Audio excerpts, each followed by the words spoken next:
Şimdi ратификация кылып койсок, сиздин сөзүңүзгө ылайыктуу 30-40% төмөндөш керек да билеттер.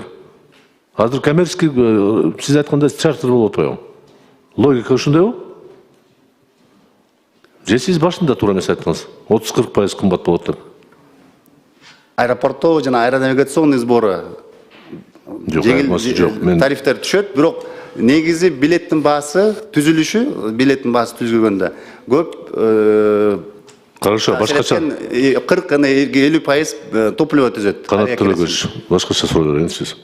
Видно, что вы навигатор, да? Мындайда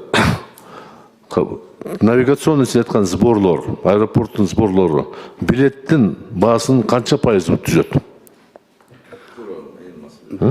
Ал эми ар бир авиакомпаниянын өзүнүн бизнес моделине Бишкек аэропорттон келген, кеткен самолеттордун сборлору авиационный канча пайыз түшөт билеттен? Мисалы үчүн Москвага. Болжол менен 10%. Почему 40% кымбат болот деп атасың? Эгер келишим жок болсо, билетти силер сатпайсыңар. Билетти частный авиакомпания сатат. Ошол алар өздөрү сатат. Через своих как-то риэлтор или кто там продаются. Ошондуктан мен суроого толук жооп албадым да. Эгер келишим болбосо, самолеттор баары бир учат да, коммерциялык жолдор бар да, туура. Аэропорт акча табыш керек. Ага авиакомпаниянын өкүлү келет, мен самолетти алып келем.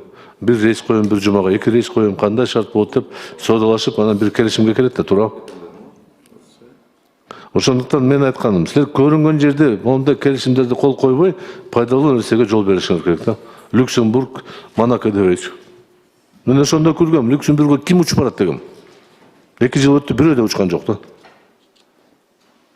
Зато комитеттен убакыт бөлүп, өкмөт кол коюп, араңардан бирөө жарымар Люксембургга барып келдиңер. Келишим түзгөнү. Эми азыр Австралияга барып келди, тоже келишим түзүп келди. Мамлекеттин эсебинен, же акционердик коомдун эсебинен. Ошондуктан пайдалуу кадамдар кылыш керек. Бул жерде албетте каршы болбойбуз, но баягы бул ашыктык болуп атат да. Рахмат.